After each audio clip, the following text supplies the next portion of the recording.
नमस्कार, आप देख रहे हैं इंडिया टीवी। आपके साथ मैं हूं प्राची पाराशर। प्रहार में आज बात करेंगे सुप्रीम कोर्ट की उन तीखी टिप्पणियों की जो कोलकाता सरकार की कलई खोलने के लिए काफी हैं। पूरे देश में कोलकाता की डॉक्टर बेटी के साथ हुई दरिंदगी को लेकर गुस्सा है।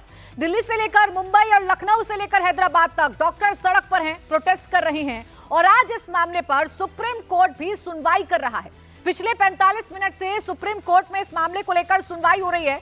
Chief justice DY Chandrachud, justice JB Pardiwala और जस्टिस मनोज मिश्रा की बेंच मामले की सुनवाई कर रही है। बड़ी खबर यह है कि सुप्रीम कोर्ट ने डॉक्टर्स की सेफ्टी के लिए नेशनल टास्क फोर्स का गठन कर दिया है। नेशनल टास्क फोर्स में 8 सदस्य होंगे। वहीं सुनवाई के दौरान चीफ जस्टिस ने कोलकाता रेप मर्डर केस को लेकर कई अहम और तीखी टिप्पणियां की हैं। सुप्रीम कोर्ट ने मामले की जांच कर रही सीबीआई से गुरुवार तक स्टेटस रिपोर्ट मांगी है। सुप्रीम कोर्ट ने कहा है कि जांच इस समय नाजुक दौर में है, इसलिए डायरेक्ट रिपोर्ट कोर्ट में दी जाए। सुप्रीम कोर्ट ने यह भी कहा है कि संवेदनशील मामला है, इसकी सुनवाई हम करेंगे। डॉक्टर्स की सुरक्षा व्यवस्था दुरुस्त करने के लिए टास्क फोर्स बना रहे हैं, इसमें डॉक्टर्स को शामिल किया जाएगा। सुप्रीम कोर्ट ने कहा कि इस पूरे मामले में अस्पताल प्रशासन फेल हुआ है। प्रिंसिपल, वाइस प्रिंसिपल पर सब पर सवाल हैं। कोर्ट ने कहा कि इस मामले में पीड़िता का नाम, फोटो, वीडियो सब कुछ मीडिया में कैसे पब्लिश हो गए, जो कि नहीं होने चाहिए थे। इस पर कोर्ट के जजमेंट है, लेकिन फिर भी ये हुआ कि सुप्रीम कोर्ट ने कई टिप्पणियां की। और देखिए, बड़ी खबर ये मिल रही है कि अब 22 अगस्त को इस मामले पर अगली सुनवाई होगी। कोलकाता केस पर स्वतः संज्ञान सुप्रीम कोर्ट ने लिया और आज जो कुछ कोर्ट के अंदर हुआ है, कोर्ट ने इतने तीखे सवाल पूछे हैं। कोर्ट ने कहा कि हम ये समझने में असमर्थ हैं कि पश्चिम बंगाल सरकार ये जो बर्बरता अस्पताल में हुई, इसे संभालने में कामयाब कैसे नहीं रही, फेल कैसे हो गई। और अब इस केस की जो अगली सुनवाई है वो 22 अगस्त को होगी। अतुल भाटिया मेरे सहयोगी हमारे साथ लगातार बने हुए हैं। अतुल, चाहे अस्पताल की भूमिका हो, सरकार का फेलियर हो, प्रिंसिपल की संदिग्ध भूमिका हो या मिस इन्फॉर्मेशन फैलाना हो या महिलाओं की सुरक्षा वर्क प्लेस पर, ये तमाम अहम बिंदु हैं जो आज सुप्रीम कोर्ट की तरफ से उठाए गए हैं और तीखी टिप्पणियां, सख्त टिप्पणियां की गई हैं कोर्ट की तरफ से।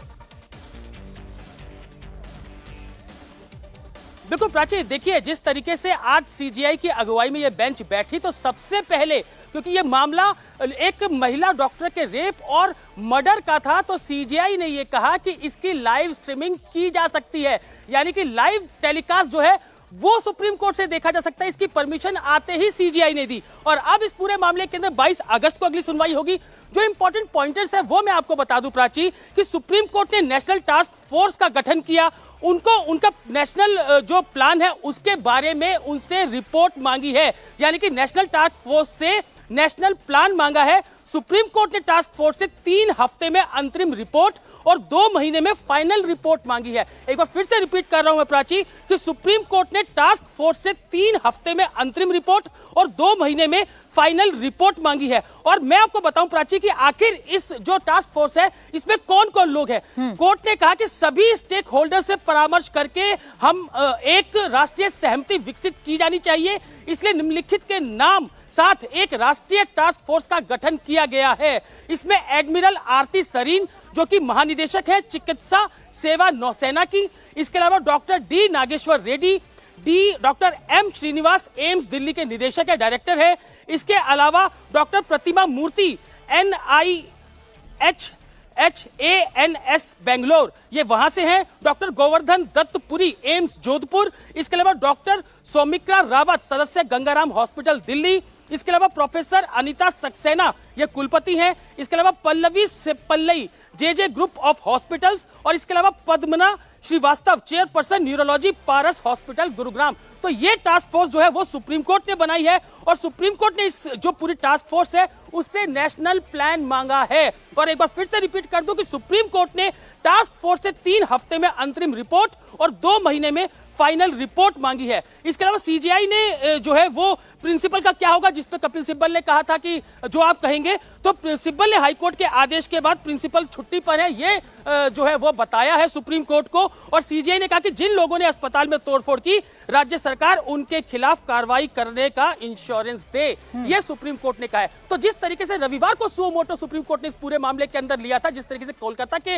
अस्पताल के अंदर यह घटना होती है, उसको लेकर आज जो सुप्रीम सुप्रीम कोर्ट है, सीजीआई है, वो काफी चिंतित दिखे, जिसको लेकर उन्होंने दिशा निर्देश दिए हैं और टास्क फोर्स जो है वो बकायदा बनाई गई है, जो कि रिपोर्ट अपनी अब सुप्रीम कोर्ट को सौंपेगी। इसके अलावा क्योंकि इस पूरे मामले की इन्वेस्टिगेशन जो है वो सीबीआई कर रही है, सीबीआई को यह कहा है कि वो गुरुवार तक अपनी रिपोर्ट जो है वो सीधा सुप्रीम कोर्ट में दाखिल करे। सुप्रीम कोर्ट ने कहा कि ये जो मामला है, जो इन्वेस्टिगेशन है, वो अभी नाजुक दौर पर है। इसके अलावा पश्चिम बंगाल सरकार को जो है वो भी कड़े हाथों से लिया सुप्रीम कोर्ट ने, सीजीआई ने। उन्होंने कहा कि जो कानून व्यवस्था है उसका ध्यान रखा जाना चाहिए और कैसे अस्पताल के अंदर 7,000 लोग जो हैं वो डंडे और लाठियां लेकर घुस जाते हैं, तोड़फोड़ वो करते हैं, और उनकी गिरफ्तारियां अश्योर करे पश्चिम बंगाल सरकार। और इसके अलावा जो केंद्र सरकार की तरफ से कोर्ट के अंदर कहा गया कि जो डीजी हैं उनको बदला जाए, जो डीजीपी है पश्चिम बंगाल सरकार के, उनको बदला जाए और एक कार्यवाहक जो डीजीपी है वो वहां पर तैनात किए जाएं या लगाए जाएं, जिसके ऊपर सुप्रीम कोर्ट ने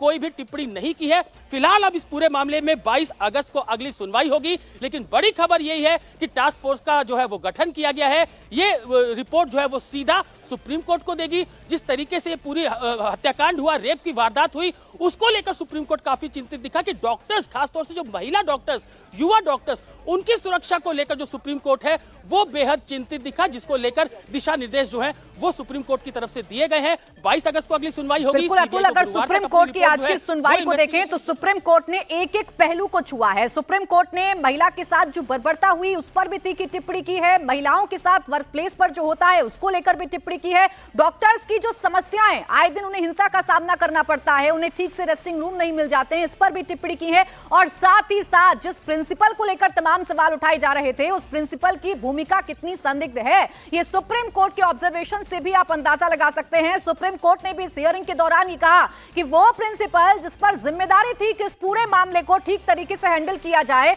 वो अगर इस्तीफा देता है तो कुछ ही घंटों बाद उसका ट्रांसफर किसी और जगह क्यों कर दिया जाता है। अब प्रिंसिपल का क्या होगा, सरकार प्रिंसिपल का क्या करने की सोच रही है, ये सवाल भी सुप्रीम कोर्ट की तरफ से पूछा गया। हालांकि इस पर राज्य सरकार की तरफ से, यानी कि जो कपिल सिब्बल कोर्ट में पहुंचे थे, उन्होंने ये कहा कि जैसा कोर्ट कहेगा वैसा प्रिंसिपल के लिए किया जाएगा। संदीप घोष की हम बात कर रहे हैं, जिनसे लगातार सीबीआई पूछताछ कर रही है, तो वो जितने पहलू जो इस पूरे केस से जुड़े हुए थे और जो नैरेटिव करने की कोशिश की जा रही थी, आज सबका पटाक्षेप सुप्रीम कोर्ट के अंदर हो गया है। अतुल, जो 7,000 लोगों के घुसने की घटना थी आर्जिकल मेडिकल कॉलेज में, जिस तरीके से वहां पर लाठियां बांधी गई, जिस तरीके से वहां पर हिंसा हुई, इसे एक पॉलिटिकल नैरेटिव बनाने की कोशिश की जा रही थी, इस पर भी सुप्रीम कोर्ट ने अपने रुख को साफ कर दिया है कि हम समझ नहीं पा रहे हैं कि कैसे पश्चिम बंगाल सरकार ये सब कुछ हैंडल करने में नाकामयाब रही। देखिए, काफी तल्ख टिप्पणियां जो है वो सुप्रीम कोर्ट की तरफ से की गई। सबसे पहले रविवार को सुमोटो सुप्रीम कोर्ट इस पूरे मामले के ऊपर लेता है। कल रक्षाबंधन था, आज मामले की सुनवाई जो है वो सुप्रीम कोर्ट में लगभग 11 बजे शुरू होती है। जब सीजीआई इस पूरे मामले के अंदर सुनवाई करने के लिए बैठते हैं तो उनका यह कहना था कि डॉक्टर्स, खासतौर से जो महिला डॉक्टर्स हैं, उनकी सुरक्षा को लेकर हम बेहद चिंतित हैं और इसको लेकर हम ये पूरे मामले की सुनवाई कर रहे हैं और इसी को लेकर हम इसमें आवश्यक दिशा निर्देश देंगे। और ऐसा इस पूरी सुनवाई में देखने को भी मिला। जिस तरीके से चीफ जस्टिस ऑफ इंडिया लगातार किस तरीके से पूरी घटना हुई, डॉक्टर्स को लेकर काफी परेशान थे, महिला डॉक्टर्स को लेकर काफी परेशान थे, ट्रांसपोर्टेशन सिस्टम उनके पास नहीं है, अस्पताल उनको खुद पहुंचना पड़ता है, अस्पताल के अंदर साफ सुथरे टॉयलेट्स नहीं है, टॉयलेट्स पेशेंट के लिए भी वही है और इसके अलावा जो डॉक्टर्स है उनके लिए भी वही टॉयलेट्स है। ये तमाम तरीके की टिप्पणियां जो है वो सुप्रीम कोर्ट की तरफ से की गई। और इसके अलावा डॉक्टर्स, जो अस्पताल है उसके अंदर कैसे जो हुड़दंगी है वो घुस जाते हैं, 7,000 लोग डंडे और रॉड्स के साथ अंदर घुसते हैं, तोड़फोड़ वहां पर करते हैं, उसको लेकर पश्चिम बंगाल सरकार से रिपोर्ट जो है वो सुप्रीम कोर्ट ने मांगी है। इसके अलावा सीबीआई से पूरी इन्वेस्टिगेशन, क्योंकि आज मंगलवार है और वीरवार को इस पूरे मामले, यानी कि 22 तारीख को इस पूरे मामले पर सुनवाई होनी है, तो 22 तारीख को ही जो पश्चिम बंगाल सरकार है उसने अपनी रिपोर्ट जो है वो सुप्रीम कोर्ट में दाखिल करनी है। इसके अलावा सीबीआई जो है वो अपनी स्टेटस रिपोर्ट, जो पूरी इन्वेस्टिगेशन अब तक उसने इस पूरे मामले के अंदर की है, वो पूरी रिपोर्ट जो है वो सुप्रीम कोर्ट के अंदर देनी है। सुप्रीम कोर्ट ने खासतौर से सीबीआई को यह कहा कि वो सीधा अपनी रिपोर्ट जो है वो सुप्रीम कोर्ट को दे। परसों इस रिपोर्ट को जो है वो सुप्रीम कोर्ट में सौंपा जाएगा, जिससे ये साफ हो जाएगा कि आखिर जो सीबीआई की इन्वेस्टिगेशन है इस पूरे मामले के अंदर वो अभी कहां तक पहुंची है। लेकिन डॉक्टर्स, जो महिला डॉक्टर्स हैं, उनको लेकर सुप्रीम कोर्ट आज काफी चिंतित दिखा। किस तरीके से ये भी कहा सुप्रीम कोर्ट ने कि जो डॉक्टर्स प्रोटेस्ट कर रहे हैं उस पे ममता सरकार यानी कि पश्चिम बंगाल सरकार है वो किसी भी तरीके से उनके साथ दुर्व्यवहार ना करे या उनके साथ कोई जोर जबरदस्ती ना करे। और जो सीजीआई है उन्होंने ये भी कहा कि इस घटना के बाद जो देश की आत्मा है उसको झकझोर कर इस घटना ने रख दिया है, ये सीजीआई की तरफ से सुप्रीम कोर्ट में कहा गया। तो इससे आप अंदाजा लगा सकते हैं क्योंकि पश्चिम बंगाल सरकार को इस बात का अंदाजा था कि जिस तरीके से सुप्रीम कोर्ट ने इस पूरे मामले के अंदर सुओ मोटो लिया है, काफी तल्ख टिप्पणियां जो है वो सुप्रीम कोर्ट की तरफ से की जाएंगी, दिशा निर्देश सुप्रीम कोर्ट की तरफ से दिए जाएंगे और अब टास्क फोर्स का गठन जो कि जिसकी रिपोर्ट अब सुप्रीम कोर्ट को सौंपी जानी है, पहले जो है वो स्टेटस रिपोर्ट सौंपी जाएगी, उसके बाद पूरी रिपोर्ट जो है वो 3 महीने के अंदर इस पूरी नेशनल टास्क फोर्स को सुप्रीम कोर्ट को सौंपनी है। बिल्कुल, जो अहम टिप्पणी अतुल आज की गई है एक बार फिर से अपने दर्शकों के सामने रख देते हैं। महिलाएं वर्क प्लेस पर सेफ नहीं तो समानता का क्या मतलब है, ये सुप्रीम कोर्ट ने कहा। साथ ही साथ जो एक बात परिवार वालों की तरफ से लगातार कही जा रही थी कि बेटी की डेड बॉडी देखने तक के लिए उन्हें 3 घंटे का इंतजार करना पड़ा, तो ये भी आज सुप्रीम कोर्ट ने अपनी फाइंडिंग में रखा है। ऑब्जर्वेशन सुप्रीम कोर्ट की तरफ से दी गई है कि परिवार को बॉडी क्यों नहीं दिखाई गई, देर शाम तक एफआईआर क्यों नहीं दर्ज की गई, कॉलेज के प्रिंसिपल ने इसे सुसाइड केस कैसे बता दिया, पीड़िता का नाम, फोटो, उसकी पहचान कैसे उजागर हो गई, महिलाएं वर्क प्लेस पर सेफ नहीं तो समानता का क्या मतलब है, ये सारी तीखी टिप्पणियां आज कोर्ट की तरफ से की गई हैं कोलकाता के इस रेप कांड को लेकर, इस मर्डर केस को लेकर। मेरे साथ मेरे सहयोगी मनीष भट्टाचार्य भी इस वक्त जुड़ गए हैं। मनीष, सुप्रीम कोर्ट ने स्वतः संज्ञान लिया और जो डायरेक्ट रिपोर्ट है, अब चाहे स्टेटस रिपोर्ट है चाहे सीबीआई की रिपोर्ट है, वो सब कुछ सुप्रीम कोर्ट में अब सौंपी जाएगी। अभी कहां तक पहुंची है ये जांच, खासकर जो लोग अंदर घुसे थे अस्पताल के जिन्होंने तोड़फोड़ की थी, उनकी स्टेटस रिपोर्ट कहां तक पहुंची है?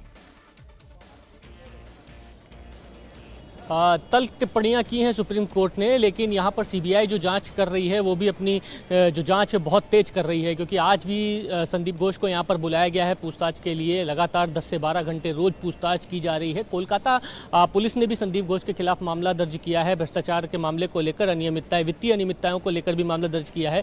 कोलकाता पुलिस ने अब तक के 35 से ज़्यादा लोगों को हिरासत में लिया है, कई लोगों को गिरफ्तार किया है जो तोड़फोड़ के मामले में कोलकाता पुलिस कह रही है कि ये लोग शामिल थे। वीडियोग्राफी के जरिए, फोटोग्राफी के जरिए हमने इन लोगों को पहचाना है। लेकिन बड़ी बात यह है कि संदीप घोष से पूछताछ होनी है, संजय रॉय का मेडिकल कराया जा रहा है अभी, उसके बाद पॉलीग्राफी टेस्ट होगा। इन तमाम चीज़ों के बाद कई चीज़ें खुल सकती हैं, कई बड़े खुलासे हो सकते हैं। पॉलीग्राफी टेस्ट में संजय रॉय कई बड़ी बातें बता सकता है। संदीप घोष प्राइम सस्पेक्ट इसलिए है क्योंकि वो बयान लगातार बदल रहा है, उसके बयानों में विरोधाभास आ रहा है, इसलिए ये हर एक दिन कोई एक नई थ्योरी बताता है। तो क्रॉस करेक्शंस की बातें भी तमाम आ रही हैं, जो पूछताछ इन दोनों के बीच में बैठाकर आपस में की जा रही हैं उसमें मिसमैच हो रहा है। तो इन चीज़ों को लेकर सीबीआई ने ये सोचा है कि सबसे पहले संजय रॉय का पॉलीग्राफी टेस्ट कराया जाए, क्योंकि संजय रॉय ही ऐसा शख्स है जो अभी तक के इस पूरे मामले में गिरफ्तारी हुई है एक अभियुक्त के तौर पर। संजय रॉय के साथ कौन था या कौन लोग शामिल हो सकते हैं, इसकी जानकारी पॉलीग्राफी टेस्ट के बाद कई हद तक के मिल सकती है। लेकिन पीड़ित जो परिवार है उन्होंने भी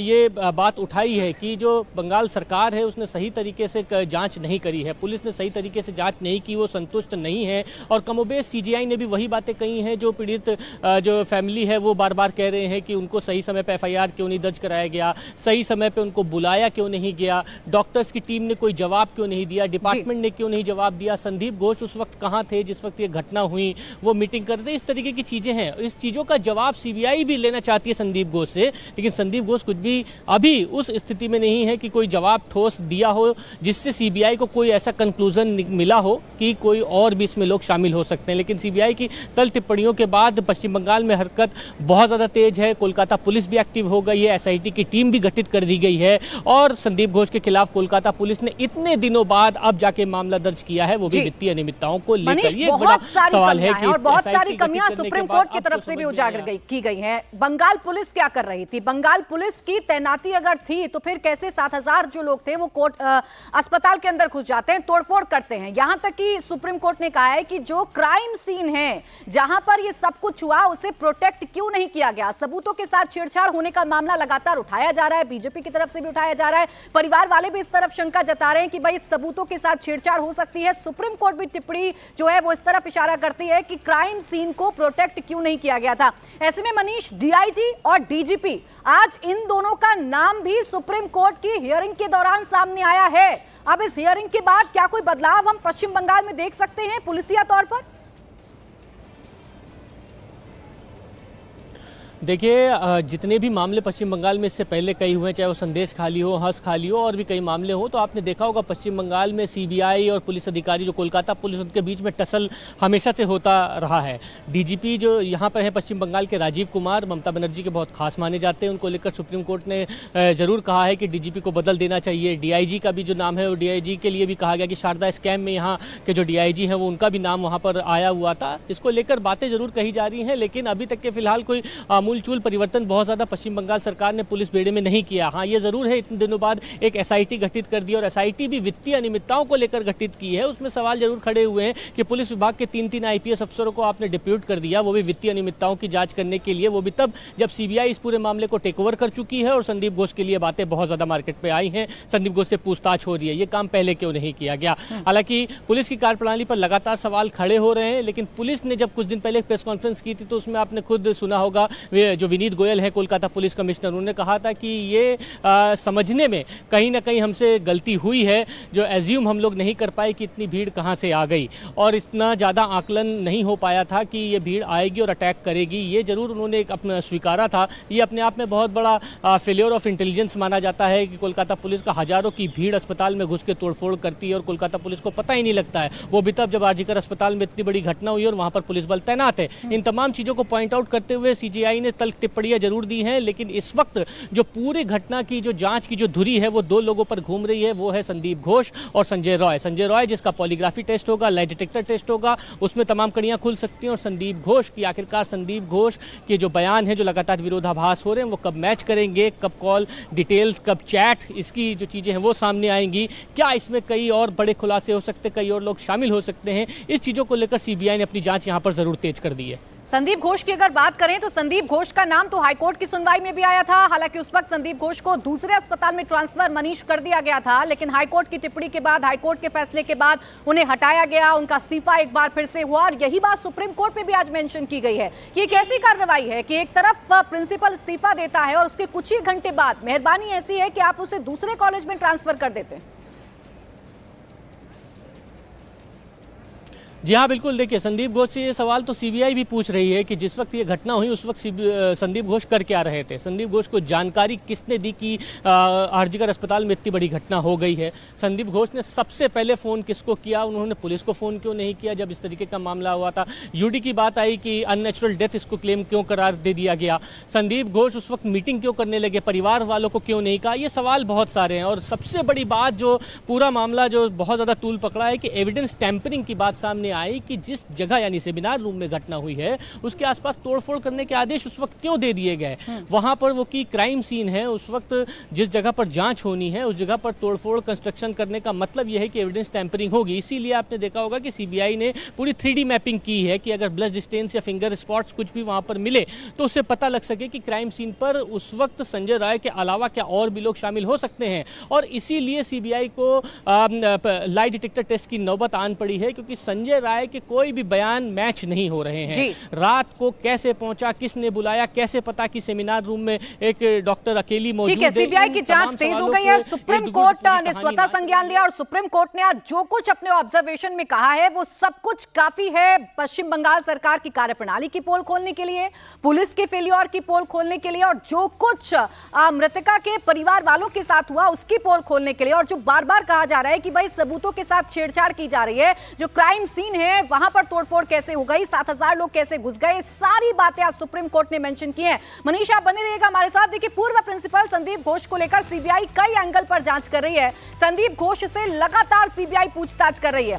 सीबीआई ने संदीप घोष से पूछा कि जल्दबाजी में परिवार को क्यों कहा कि उनकी बेटी ने सुसाइड कर लिया है। देखिए, सबसे बड़ी बात यह है कि परिवार को यह जानकारी क्यों दी गई कि उनकी बेटी ने सुसाइड किया है, जबकि मृतका की डेड बॉडी देखकर कोई भी कह सकता है कि सुसाइड का केस नहीं बल्कि ब्रूटली मर्डर का केस है।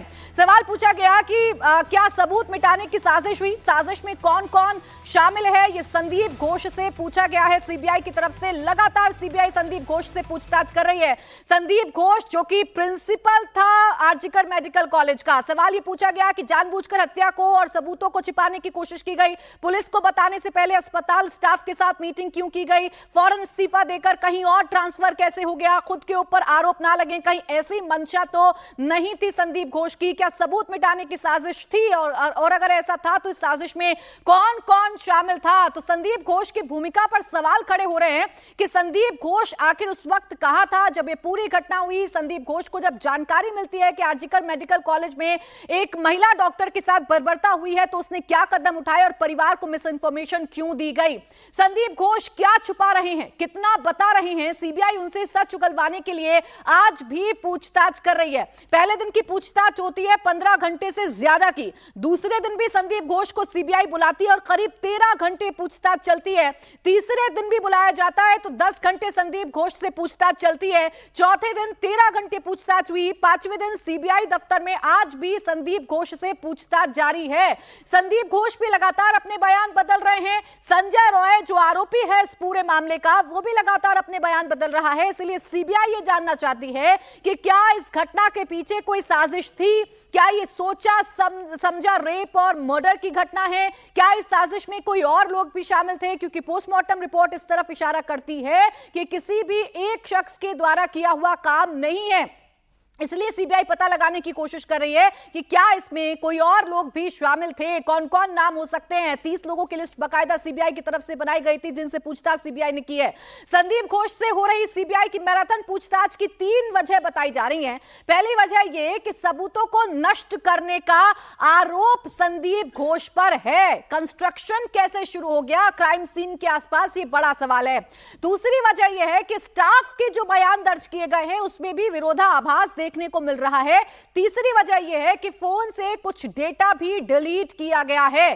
जो पहला कदम अस्पताल की तरफ से उठाया गया था इस वारदात के बाद, वो पहला कदम ही सवालों के घेरे में है। आखिर लेडी डॉक्टर के परिवार वालों को यह इंफॉर्मेशन क्यों दी गई कि आपकी बेटी की तबीयत खराब है या आपकी बेटी ने सुसाइड कर लिया है, और जब परिवार अस्पताल पहुंचता है तो 3 घंटे का इंतजार परिवार को क्यों करवाया जाता है। ये वो तमाम सवाल हैं जो संदीप घोष से पूछे जा रहे हैं। सीबीआई की रडार पर संदीप घोष क्यों है ये तो हमने आपको बता दिया। अब कोलकाता रेप मर्डर केस के आरोपी संजय रॉय को लेकर रोज नए नए खुलासे हो रहे हैं। अब पुलिस वेलफेयर बोर्ड की सेंट्रल कमेटी में संजय रॉय की भागीदारी का खुलासा हुआ है। संजय रॉय पुलिस मोटरसाइकिल का निजी इस्तेमाल करता था जिसके लिए उसे हर दिन 5 लीटर मुफ्त पेट्रोल भी मिलता था। अब पुलिस स्टिकर वाली मोटरसाइकिल को जब्त कर लिया गया है। इस खुलासे के बाद कई पुलिस अधिकारियों का भी ट्रांसफर हो सकता है। ये बहुत अहम है। ऐसी मानसिकता वाला शख्स जिसने एक लेडी डॉक्टर के साथ ऐसे जघन्य अपराध को अंजाम दिया है, पुलिस व्यवस्था में शामिल कैसे हो सकता है। उसे वो बाइक दी गई जिस पर पुलिस का स्टिकर लगा हुआ है, जिससे उस शख्स को ये आसानी थी कि वो कहीं पर भी आ जा सकता था।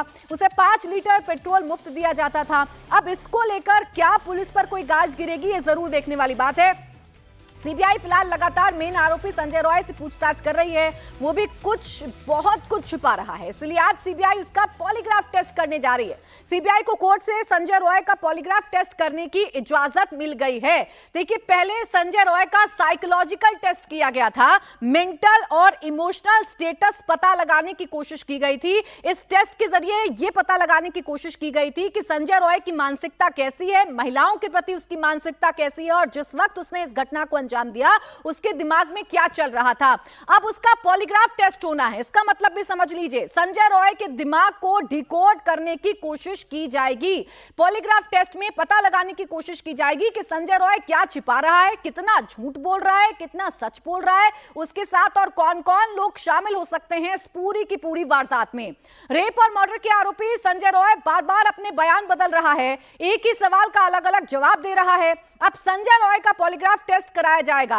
अब ये टेस्ट कैसे होता है और इससे क्या हासिल होता है, आइए आपको ये भी बताते हैं। देखिए, एक तरह का लाइट डिटेक्टर टेस्ट होता है, यानी कि मशीनों के जरिए आपके साइंटिफिक तरीके से आपके झूठ को पकड़ा जाता है। सामने वाले का झूठ पकड़ने वाली मशीन होती है। धड़कन और सांस लेने की गति को यह मशीन मापती है। शातिर अपराधी हालांकि इस टेस्ट में भी चकमा दे सकते हैं, शरीर की हरकत को कंट्रोल करके झूठ बोल सकते हैं, लेकिन काफी हद तक जब पॉलीग्राफ टेस्ट होगा था संजय रॉय का, तो उसके बारे में बहुत सारी ऐसी इंफॉर्मेशन है जो सीबीआई के हाथ लग सकती हैं। वो अभी तक जो झूठ बोल रहा है, जो बयान बदल रहा है, बरगलाने की कोशिश कर रहा है, ये सब कुछ सीबीआई के हाथ लग सकता है कि आखिर उसने कैसे इस पूरी वारदात को अंजाम दिया है। कोलकाता कांड को लेकर आरोपी संजय रॉय की सास का भी बयान सामने आ गया है। आरोपी संजय रॉय की दूसरी पत्नी की मां ने कहा कि चाहे तो उसे फांसी दे दो, वो मेरी बेटी के साथ भी मारपीट करता था और उसके साथ हमारे रिश्ते बहुत खराब थे। हाँ, जब उसको देखा, जब अपना बेटी को देखे, जब बेटी को मेरा सही नहीं रखा तो फिर हम रिश्ता कैसा रखा? सही नहीं रखा मतलब? हाँ, गलत व्यवहार किया, मारपीट दंगा किया। उसमें देखिए ये अपराध में, इसमें हम नहीं बोलेगा। अब जहाँ वो अकेला लड़का, उसको मार खत्म कर नहीं सकेगा, अकेला तो उसका कैपेसिटी नहीं होगा। ये तो हम बोलेंगे, जहाँ गलत तो गलत, जहाँ सही तो सही। अब उसको आप लोग फांसी में चढ़ाइए चाहे जो चढ़ाइए।